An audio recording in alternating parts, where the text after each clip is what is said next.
Welcome everyone to What the Force. We're back to talk about Star Wars Visions, The Elder from Trigger. And with me to discuss all of these is Hammy. Hi everyone. So yes, like MC mentioned, we're covering the Elder in this episode. The Elder is about a Jedi and his Padawan pursuing a dark and powerful presence. So this one, I think when we were talking in the speculation, it very much felt like Obi-Wan and oh my gosh, I'm blanking. Oh my gosh. Obi-Wan and Qui-Gon. Obi-Wan and Qui-Gon. Yes, this one. Oh gosh, please cut all of that. We've already been talking for a very long period of time. Yes, sorry. Oh my gosh.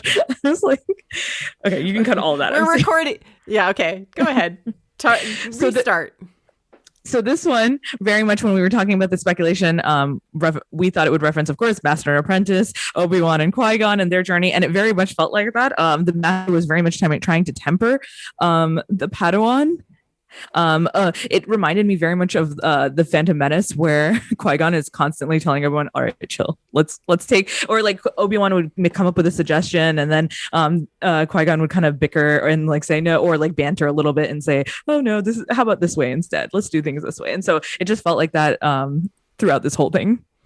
Like, the thing about Qui-Gon and Obi-Wan is that Obi-Wan is the tempered one, and Qui-Gon is the one who's like, I'm going to go run off towards the mountains to go fight the evil Sith. Like that's their relationship. This is very much the reverse, like a very calm master, a very traditional master, and a young apprentice who wants to go and like prove himself. He even says the line lightsabers out, like if he runs into the like bad creature in the mountains, it's like lightsabers out, right? Like, yeah, I'm ready to fight.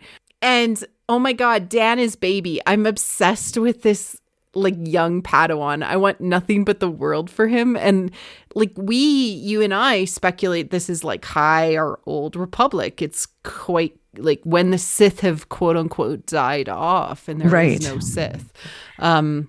It was such an interesting period of time to tell this story. What did you think about it?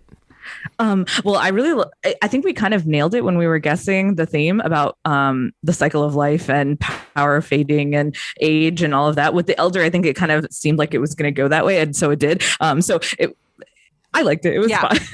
I thought the Elder might be like his former master to call on like that like, hey, more cycle of life stuff, but it was able to do it without necessarily making this old guy his former master, like Tajin, who was played by David Harper, who you know from who you might know from Stranger Things or from the Black Widow recent Marvel movie.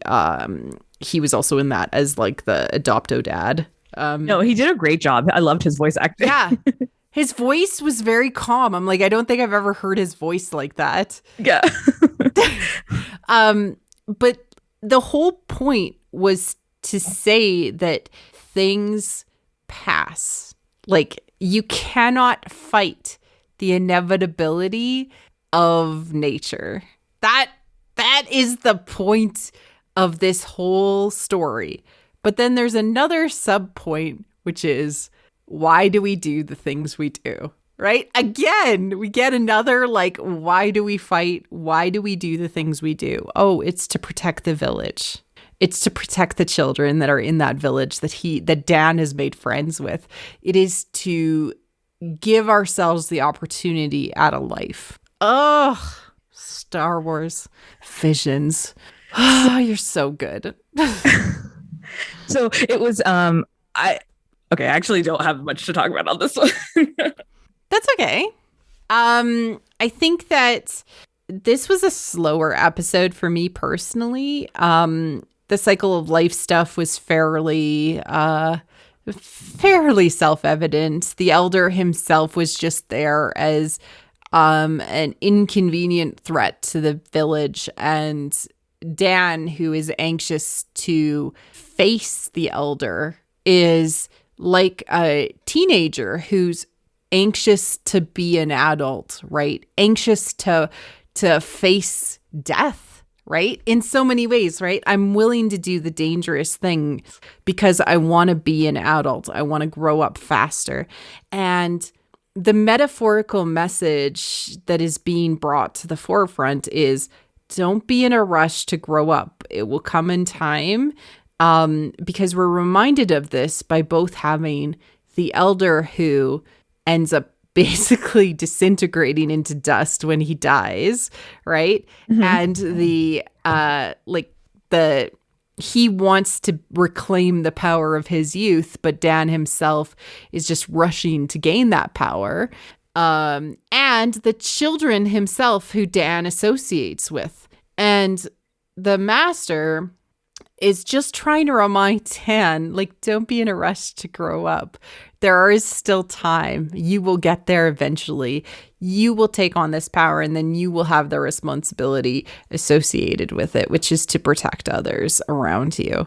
It's just a really solidly done episode, which understood its core themes very, very well and didn't rush in giving them to the audience. It just laid them out in a very thoughtful way. And it, like, when we talked in the intro episode about the episodes giving the characters space to breathe and experience the things that they were going through, I absolutely thought of this episode because, like, there's slow moments where there's literally space to just like the characters are not talking, they're just existing together. That is nice. And I think you nailed the overall theme, because I hadn't even really put that together, that it's about Dan.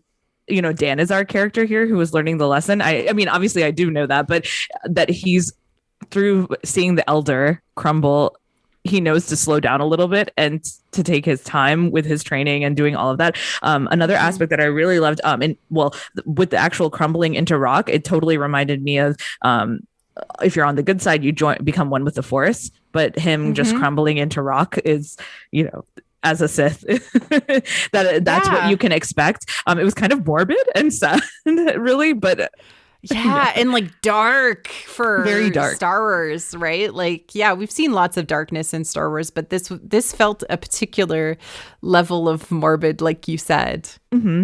I also like that in the battle, first it's Dan fighting the elder, and he's not able to beat him, and the elder kind of like scoffs at him and says, "Oh, I thought this was the strength and the force that I sensed, but that's obviously not you." And it kind of like takes Dan down a peg, but it ends up that Dan is the one who helps his master in finally defeating the elder, and I really like that aspect as well, that he wasn't just knocked out. He kind of shoots a shot and is able to mess up the elder. We see the elder use force lightning, and so which was red and cool. Mm-hmm.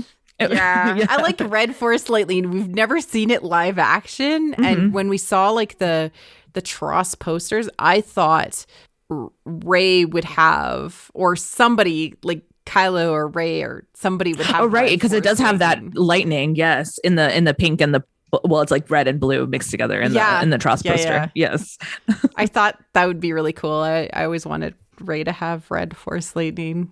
That was when we thought like there might be more of a dark feminine aspect to her, speculation wise. But I want to see that live action now. Give me red force lightning. Why not make it red? It doesn't need to be a particular white color. Psh. Also, like you mentioned, the elder, he's very cocky when they're fighting. Yeah.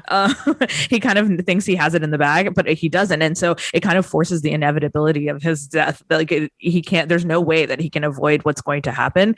And also the actual kill shot, it just reminded me of Kylo in the Last Jedi when Rey throws the saber.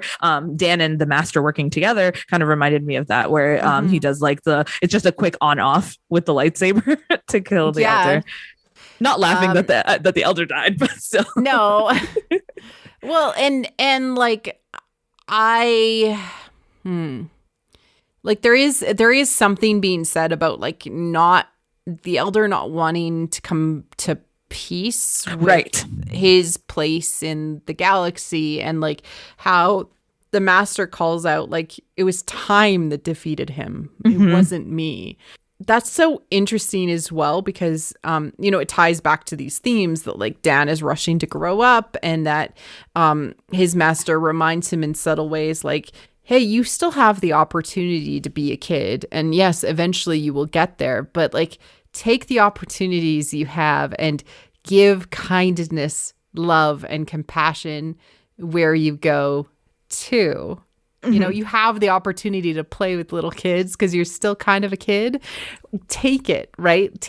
Don't miss these opportunities, because this elder has missed these opportunities, doesn't know why he's fighting, just fighting for the sake of trying to avoid the inevitability of life, and you cannot.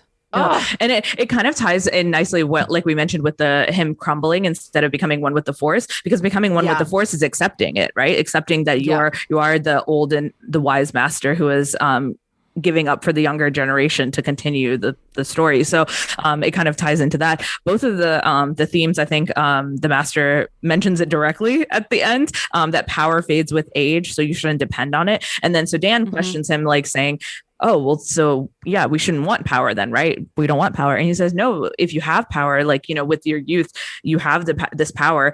Instead, it's important to use that to protect others with it. It's not just about power for power's sake, or grasping onto power for yourself. For selflessness is important, all of that. And then at the end, it was kind of like a little bantery line again at the end, but he's like, don't forget your training and your kindness. Yeah. Yeah, I do like that the elder blew up the ship in the end, because it created a jumping off mystery point. Like, this is to the idea, like, this was a formative experience for Dan as the central character, like the time that he learned about life, you know, like life and death, right? Like, this was the moment that Dan himself learned about life and death, and that's the frame of this little short. But it felt like there was more galaxy to explore, because this elder came from somewhere and felt as his dying breath he wanted to protect something else that his ship could have led people to. And I'm just like, oh my God, I want more of this story. Well, like you had mentioned for Dan, this being about his understanding life and death. We also have the creature that the Sith kills. He kills him. And so Dan is kind of shocked to come across the creature. And then that's when he finds the elder, is when he's facing this death. He turns around and there's the elder behind him. Ugh. Yeah. Ugh. So good. And, you know, you and I would say, like, this episode itself, because it's so, I don't know, it gives space to these characters and it gives space to these themes. It just doesn't feel that complex.